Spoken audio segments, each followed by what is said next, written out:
It's the 28th Junior World Championship, and it's our last streaming match of the day. It's the boys 18 and under doubles. I think Bolivia actually already got a technical for being a little late getting out onto the court. I'm Laura McCormick, and Tim Baghurst is joining me on the mic. Good to be here, Laura. This is a much anticipated match. I've been looking forward to seeing it. Mina is an excellent player. Observed him earlier this week, and we've seen Trevor Webb a couple times on our YouTube stream. Excellent player, really improved over the last couple of years, not only in his skill, but also his deportment on the court. He's used to be quite vocal, we'll call it, on the court, and he's really changed his attitude, and I think it's really helped him play better too. The Bolivians always bring a good 18s. We have a lot of Bolivians who've transitioned into the pros as adults, and so we're excited to see this. They're down -1, as you said. A big skip from Halko on the right. Halko, I believe this is his first appearance of the juniors. His dad is one of the referees.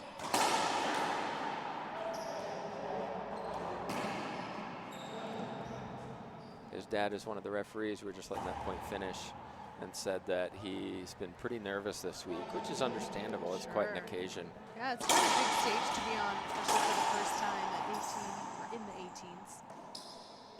Kind of the top dog at an event like this.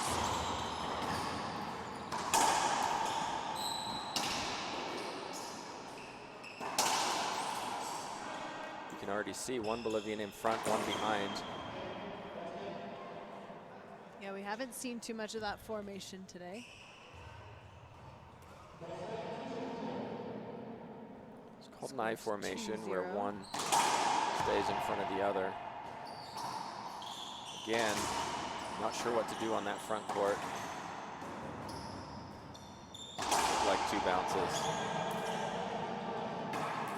Looks like they're gonna get that 2 bounces. No argument from the Bolivians. Our official is Morales from Mexico.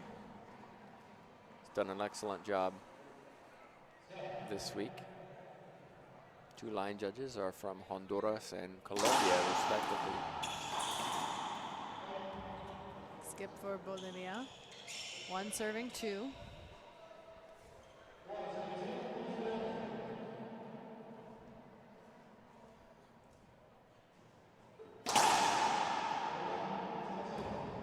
Webb's had a lot of trouble with his serve this week, at least from the matches I've observed.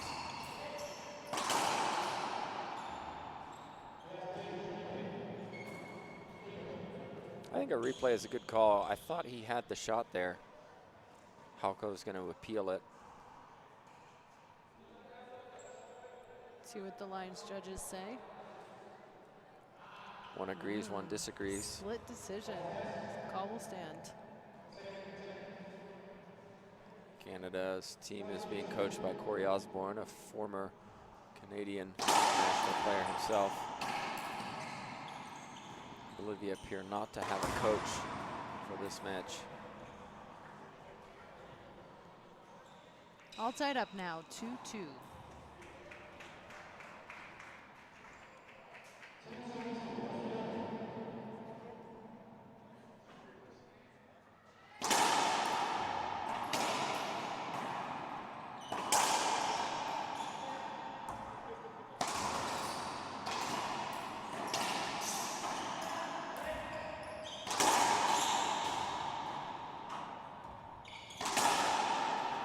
See how hard these players are hitting the ball. Tremendous power. Tough rally.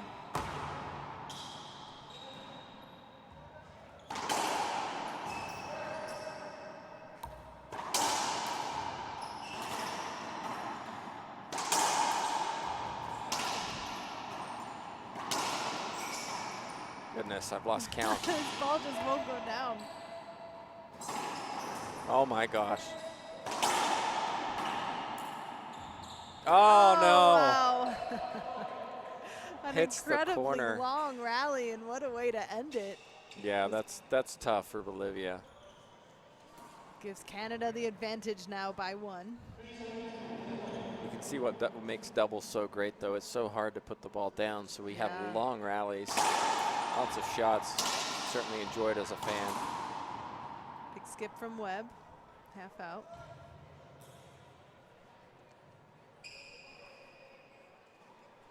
Looks like Webb has a broken part of his racket up there at the top. He's gonna swap out his racket.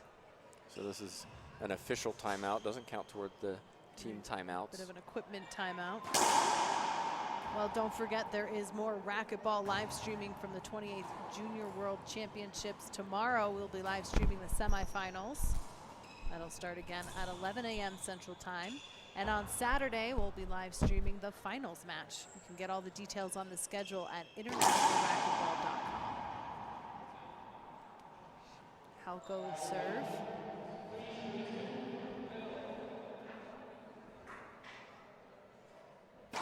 Football.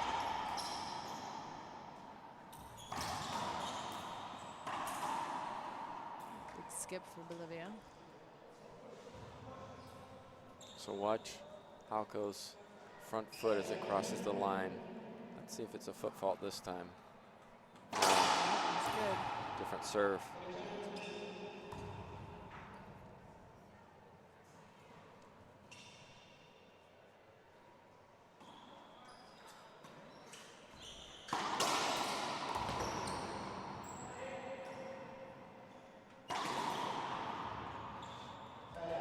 Side out for Bolivia.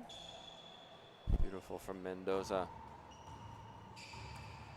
One of the things that surprises me, these are 18, 19-year-olds. They've been playing for 10, even 14 years. Some of them start 4 or 5 years old.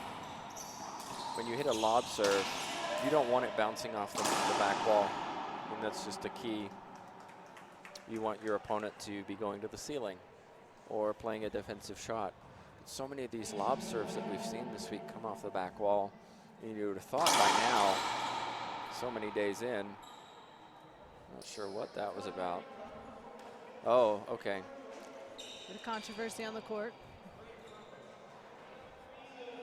The call was a good serve. Canadians thought it hit the back wall. I feel like that's why you still got to at least play it until the referee calls it. We've seen that a couple times today. Indeed. Don't Players just can't stop. make that decision and stop it. You risk losing.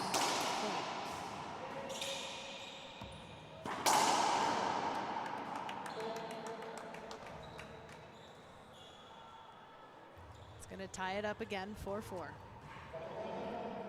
So yes, these lob serves, they need to take some pace off them. There's no way that it should be coming off. That could be a side out. Good decision. Now, why is that a half out? Because of where it hits your partner? Okay, so as soon as the ball is struck, the player may leave the box. If they're in the box, facing with their back towards the sidewall and they're hit, then it's a false serve, second serve. But if they turn any part of their body away from the back wall and they're hit, it's a false serve. If they leave the box and they are hit, it's a false serve. So in that case, Mendoza, the Bolivian player on the left, had exited the box, which he's allowed to do, but then the ball hit him. So he needed to stay in the box until the ball had passed him before he came out. 5 serves 4.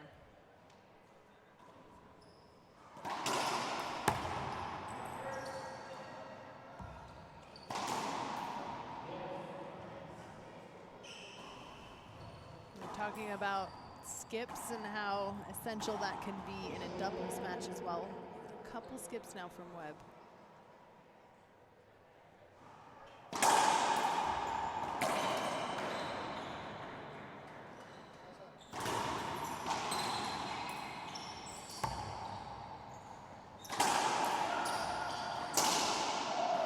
Shot from Webb. If we can go back to the early part of that, Webb having an opportunity and he went straight down the line. It caused a poor return from the Bolivian. And then Halko could have gone straight back down the line on his side, but instead he tried to pinch it, couldn't put it down, and then Canada found themselves in trouble. And it just goes back to that basics of when you hit a pinch in doubles, it's so hard to win the point, because unless you hit it perfectly, the ball stays up, and there's two players, so one might get there, especially if they're playing in an I formation. Coverage is different. Exactly. So you still got to play the smart racquetball, hit it down the line, make your opponent hit it from the back of the court. There's an example. He's in the back, he makes a mistake. If he's in the front, less likely to do so. 5 serving 6.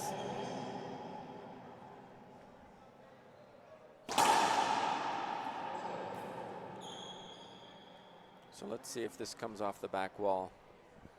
Maybe Bolivia, oh, it's easy. Oh, that should be a replay. It's a bit of an off-speed shot too from Webb, and nice touch on it. They're appealing because they think it should be a point. Agreed, but I think Mina could have definitely made it.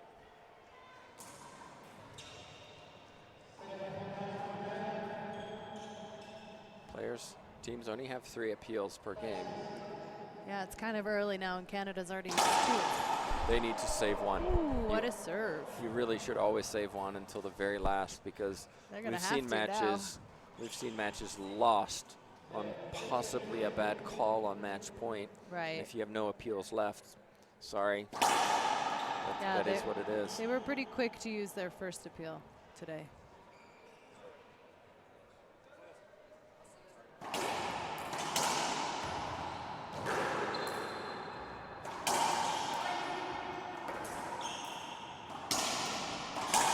There is a down the line shot. Yep, Nobody that's home. A great shot. Sometimes it is just about going back to basics. It's one of the things I love about sports. It's easier said than done, of course. We're sitting out here telling them it's what so they should easy be to done. talk about it from where we're sitting. 7, serve 6.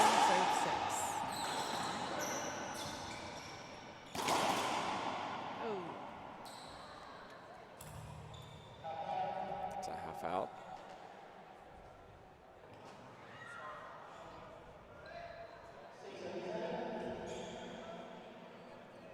Canadians have a quick conversation.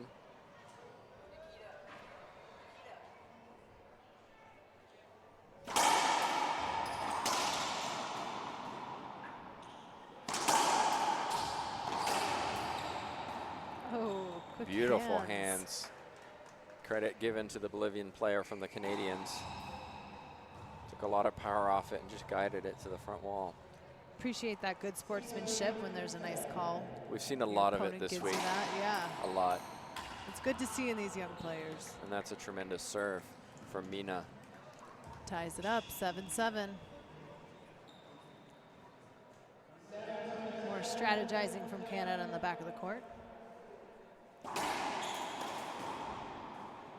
Big skip from Halko. Bolivia in the lead again by 1. Oh. 2 big skips.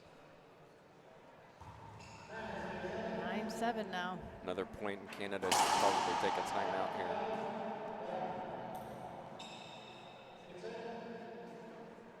All right, let's keep an eye on this second serve. Z serve. Another skip. Yeah, they're really kind of attacking Halko right now, which is probably a good strategy from Bolivia. And just as you predicted, Tim, it's now 10-7 and Canada calling a timeout. We'll be right back in just a minute to see what Team Canada can come back with. We're back now at the Junior Worlds, and we were talking in the break about some sponsorship. Tim, you've stepped up a new level now at the IRF. Congratulations to you. A new level, yeah. Taking it to a new level. Yesterday I was appointed the Director of Media Marketing, which is... Congratulations. Thank you. That just, I have more work to do. But as part of that, what we want to do, we've really tried to make efforts over the last couple of years to increase the visibility of the sport worldwide, which is why we brought in streaming. It's why we've really focused on growing Facebook, having newsletters that people can subscribe to. And we really want to promote the sport to a lot of people around the world, and not just those who are already racquetball fans. Right. And as part of that, you know, we want to also try and raise more sponsors, more partners with us, because we need finances to help advertise. We need finances to help run major tournaments. It costs money to do these things. It does, and there are people out there who are able to sponsor something like the IRF and also want to help grow not only their own business but the sport. And so if you are interested in helping us and even getting commercials on our streaming, for example, and getting your company out, we would love to work with you on that. So if you would, you can contact me. My information's on the website. Just look for the sponsor link. Click on that and you'll find my information there. Great. But we would really like to see more people supporting our sport and helping us grow grow it outside of racquetball, like you said. Exactly. We want to see as many countries as possible participating, which is only benefits the entire sport. Now we saw since this timeout, the timeout did not work for Team Canada. Halko still had some trouble. Webb and Halko switched sides and then switched back again. Now they got the side out, and Webb is serving. And we saw Canada do this a couple nights ago against Ecuador. Ecuador were hitting a jam serve, and it drove the Canadians crazy because they couldn't work out how to best deal with that situation. And the Ecuadorians literally won the entire match because of that jam serve, and it caused so many poor returns. And so this is the advantage of having a coach, for example, who could have watched that match and told the Bolivians, hey, look, they really struggle with this jam serve. It mixes them up. They keep changing sides. They can't decide what to do. Ooh, nice get. Yeah, it's nice to have that outside perspective, someone watching and seeing some of those things that maybe you're not seeing. Absolutely. Yeah, a little bit of trouble right now for Canada. Looks like they're going to use their second timeout. Nope, just checking the door. But they are going to switch sides again. We now have Webb on the right side. I do like how they're switching things up, trying some things to go against these guys, but they're just attacking Halko. You can Game switch point. sides, but if you switch sides, often the player is going to still hit to the weaker side. And so in that situation, if you're going to do something like that, maybe switching to the I formation where Halko is behind Webb rather than next to him would produce better results.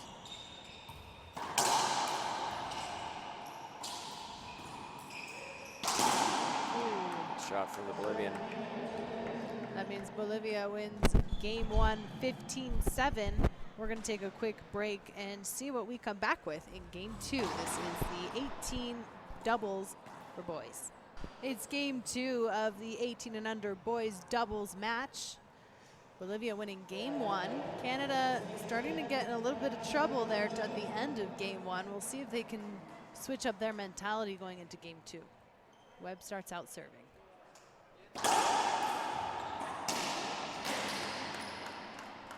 Nice down the line from Mendoza, ball kicked out.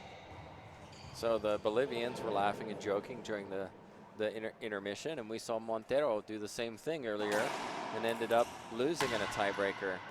We'll see if Canada can do something about it. Right now, Halko's really struggling with that Z serve. If I'm coaching them, so many points have been lost in that situation. I switched to an I formation. You have to do something different because what's happening right now isn't working. Yeah, that's one thing they haven't tried yet is the I formation.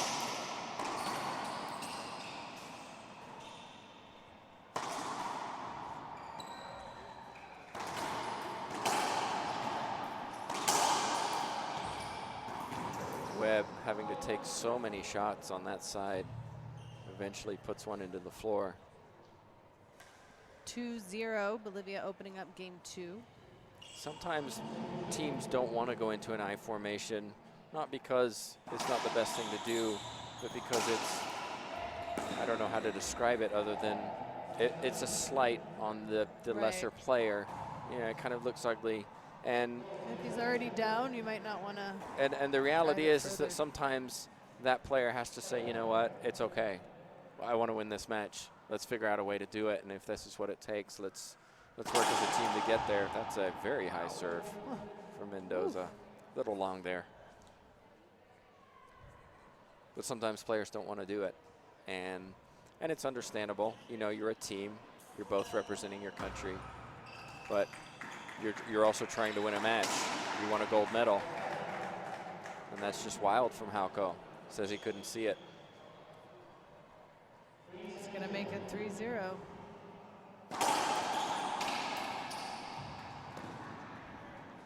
Ball flies past. If Hauko can just play clean, no skips, that should be his goal in this second game. I'm not going to skip the ball. If I have to hit a ceiling ball every time I hit it, I'm hitting a ceiling ball every time I hit it. And allow Trevor Webb to take the shots. He skips one there. But look, it's on you. You're the shot maker. You take the shots. I'll keep us in the point. Right, like I'll support you and keep it alive. And that's where good teamwork works, where you often see that, where one is a shooter and one is defense.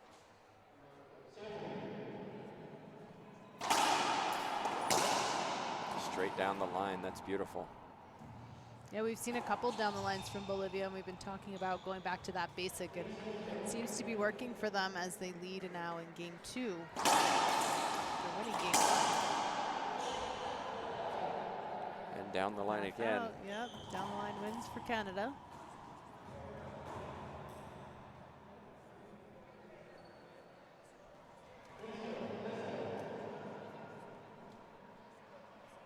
You see how Canada's positioned, both facing to the left. Looked like an ace serve to me.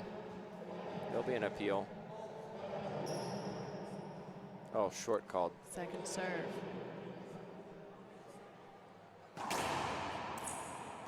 Excellent second serve.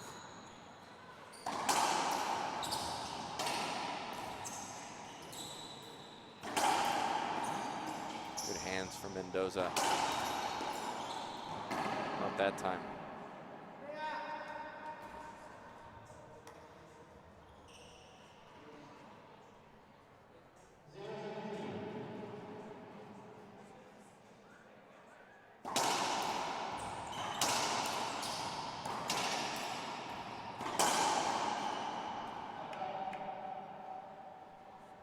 No complaints from either side.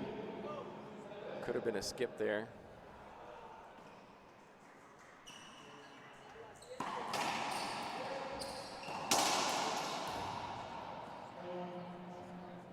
There we have our first point for Canada.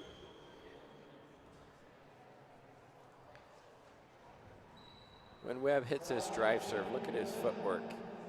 We mentioned the shuffle earlier. He does the shuffle too.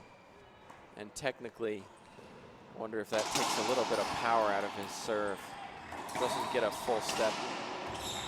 Right, we saw that shuffle serve from USA player Brianna Jaquette.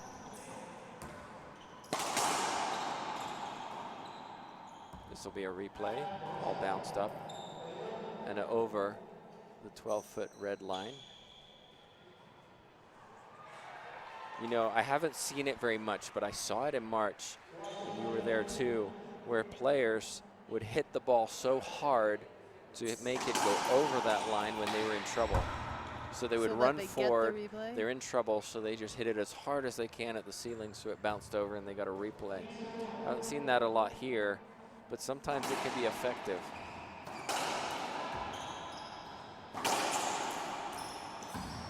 Another thing I saw yesterday, which was very unique, I've never seen it before, was that the Bolivian player would deliberately fault serve on the first serve to get an extra 10 seconds rest.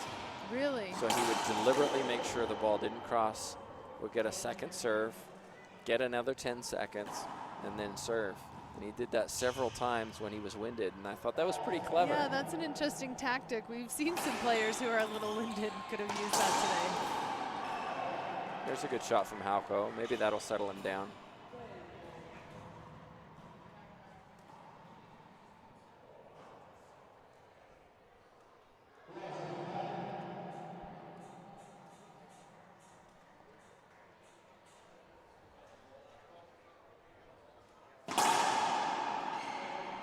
Short serve.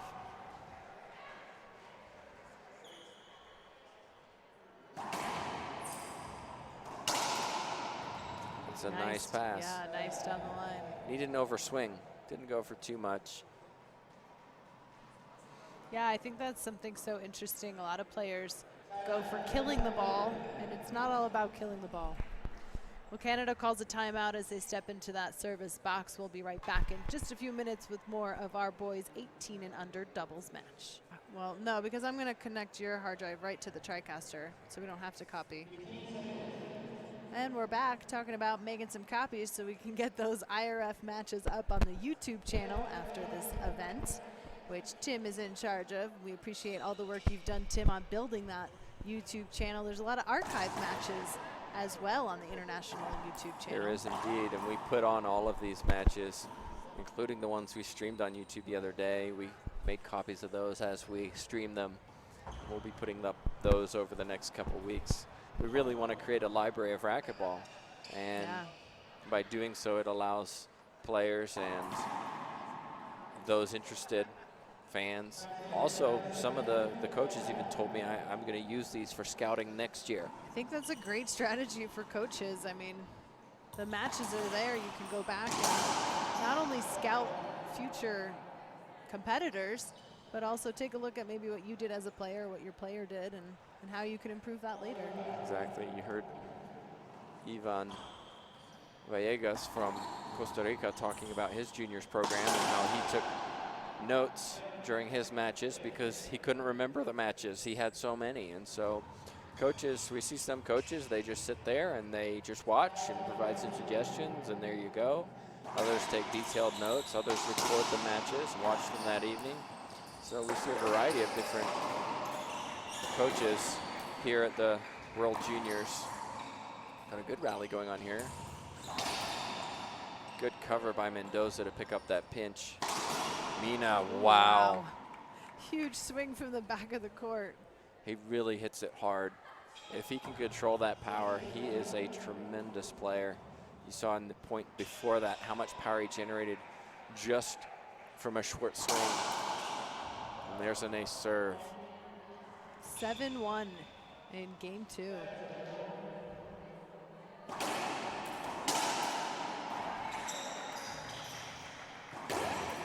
There's a lot of Bolivian players who are really, really good. And that could have been an avoidable hinder. Mendoza puts it down, so it doesn't matter. And I asked about, you know, why aren't these players, the Carlos Keller, the Moscoso, who was in the semifinals of the Worlds, taking Rocky to a tiebreak, why aren't they playing on the professional tours? And it's really just down to a financial situation. Yeah, and Bolivia is a long way to travel. So there's an appeal. It's a little pricey. 2 bounces was called. Both line judges disagree, so that should be a replay.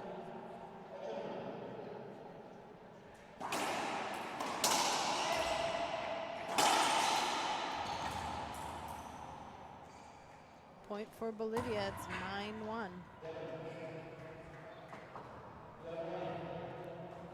Halco gets a warning. He hit the back wall. It wasn't very hard, but it doesn't matter. It's good to see from our official Morales, making sure players stay in check. Ooh. That must have hurt. Nails him, that was pretty hard. And it was a short serve to boot. Oh, that's tough to play off.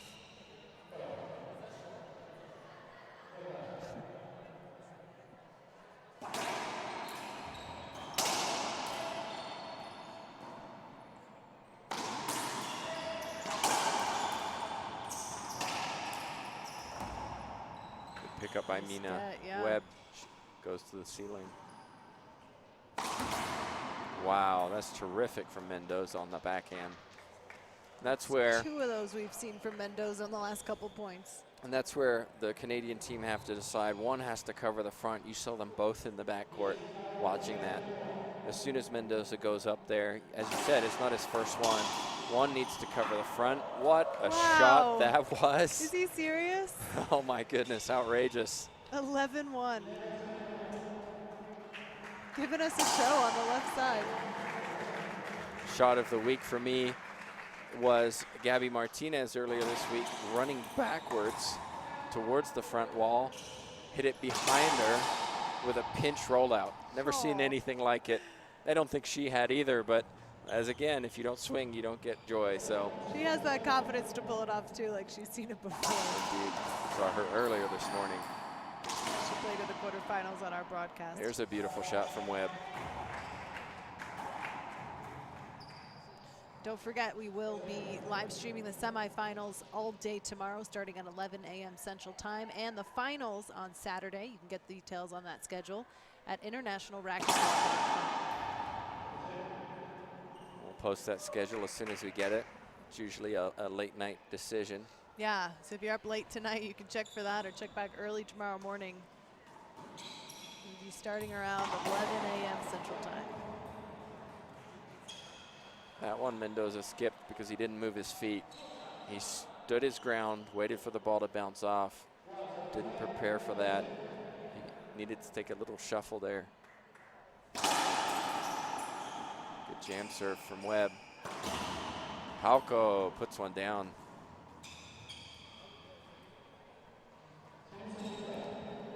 So watch this shuffle here from Webb. Oh no, he crossed his feet that time. That's interesting.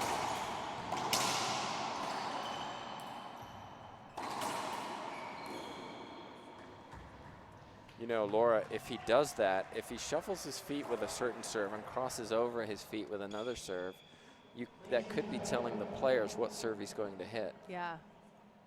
Looks like he's going to hit the same then. There's 2 points so far in a row for Webb. That's the crossover.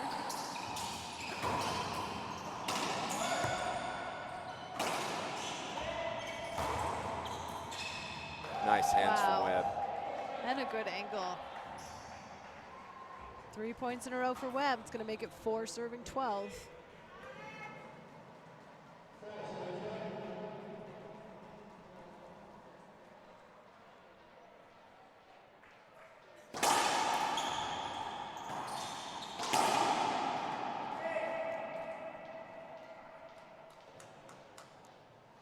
Some solid playing from Webb. Bolivia need to think about a timeout here just to stop the momentum. Sometimes we see players will only take a timeout when it's their turn to serve. And the rule is you take a timeout when you need it most. Nice from Webb. Yeah, he's kind of in his zone right now, and just as you predicted, Bolivia taking a timeout as Webb serves 4 points in a row to make it 6-12. We'll be right back in just a moment. Well, 4 points in a row served up by Webb and forces Bolivia to take a timeout. Bolivia leading 12-6 in game 2. Let's see what happens now as the players step back out on the court. We've seen a lot of momentum shifts in our quarterfinals so far today. A couple of them going to tiebreaker. So we know very well that anything could happen. Webb seems to be in the zone right now. Let's see if Bolivia can shake things back up and get a side out, or at least a half out. And they've played cleaner. No skips. Force Bolivia to shoot it.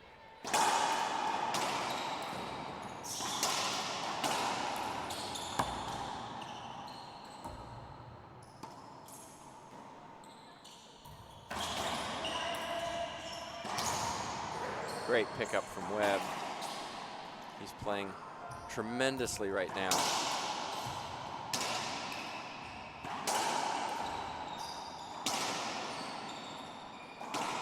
Oh, that's a smart shot. He's got a chance to put this away. Behind the back. Great rally. Oh, but what soft touch. Hands from Mendoza. It's a good way to end a rally. Nice soft touch, change of pace.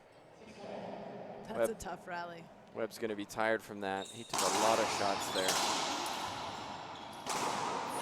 Oh, that's unlucky. He read it. He was there. Just couldn't quite pick it up. And if you're looking at the dynamics, that's something Halko should have had. He should have pushed up. He's got to cover that pinch because it's coming to his side.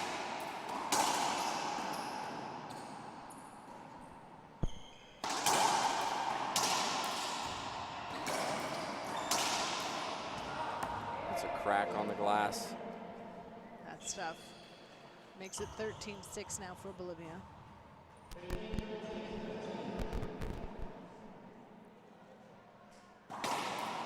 Oh my goodness, that's What a great serve. Remember I mentioned earlier about being prepared and being ready every point. He just kind of snuck it in there. Halko, good return cross court, but Bolivia find themselves at game point number 2. Match point number 2. Excuse me, match point, correct.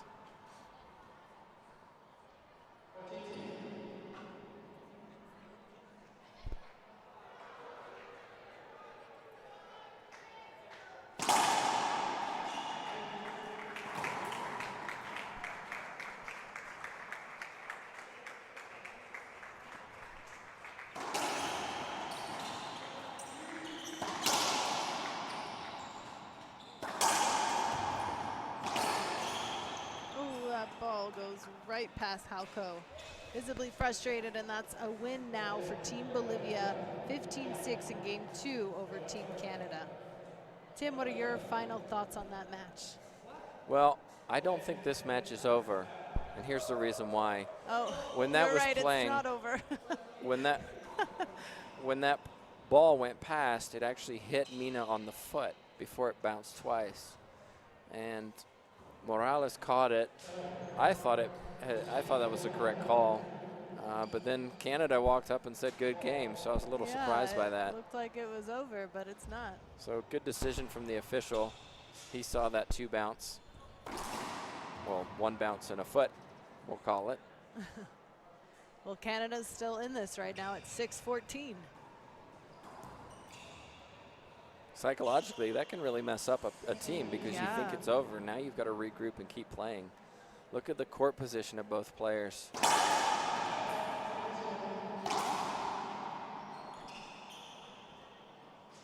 You see how Mendoza is facing very much to the left.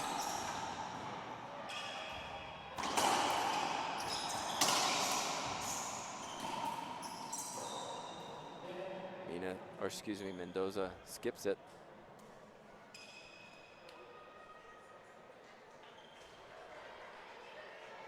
Yeah, that's a bit of an awkward exchange there at the end, you know.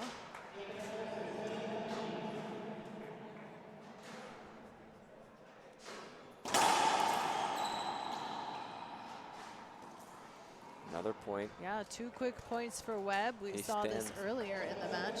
He stands very sideways. And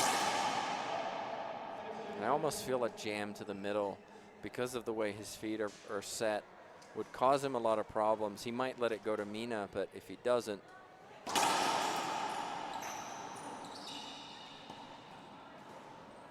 cause him some footwork issues. Webb goes down the line, that's smart. Mina will shoot this from the back wall. And a skip from Mendoza. Wow, yeah, a couple points from Bolivia, just as you said, how this could have a mental toll on the players, thinking you already won, and now you got to still battle back. You got to get those couple side outs in order to even have the opportunity.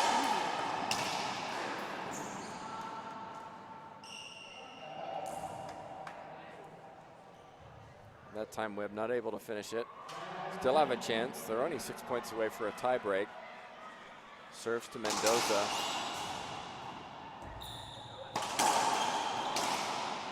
Oh, that's 2 bounces.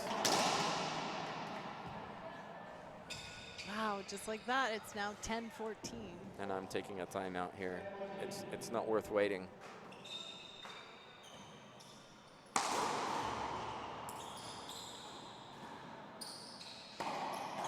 Here's an opportunity for Webb. Oh, that's tough. He does well there.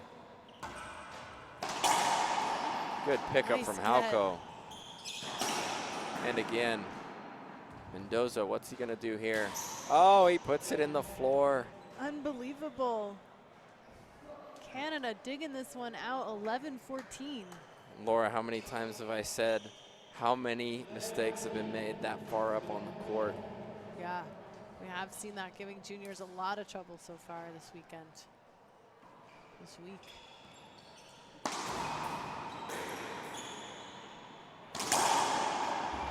Smart from Mina, straight down the line.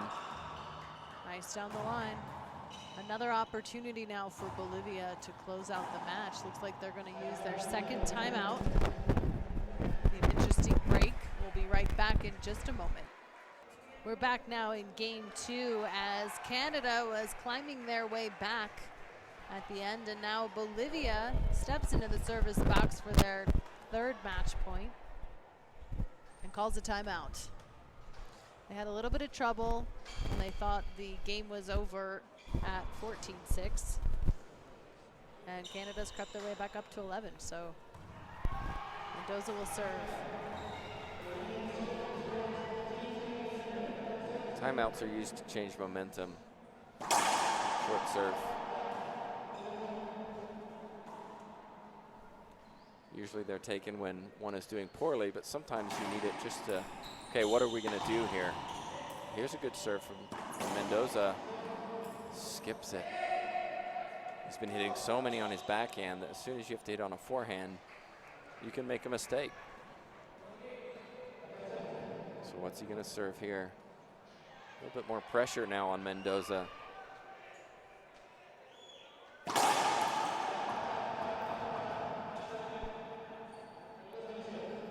Looks like a foot fault was the call there.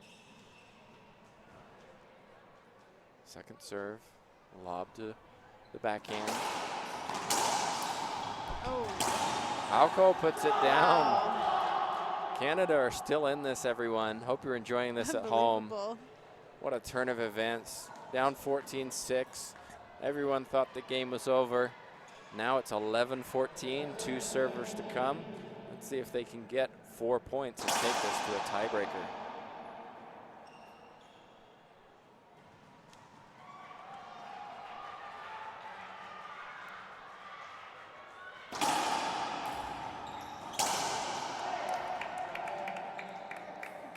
It's clever from Mina. See how he ran to the middle, forcing the Canadians to the left, and then hit it down the right.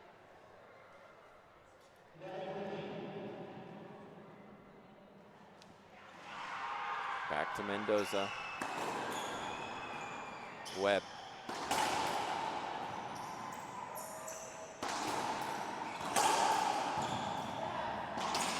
Oh, that's great from Mina.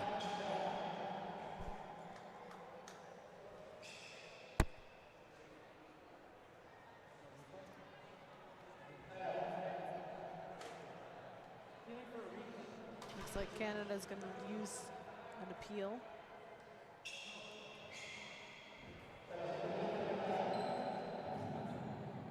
Not sure what they were asking for. 2 bounces, maybe.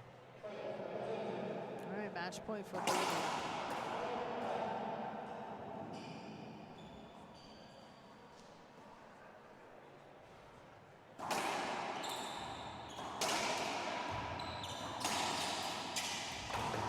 Oh, it made it.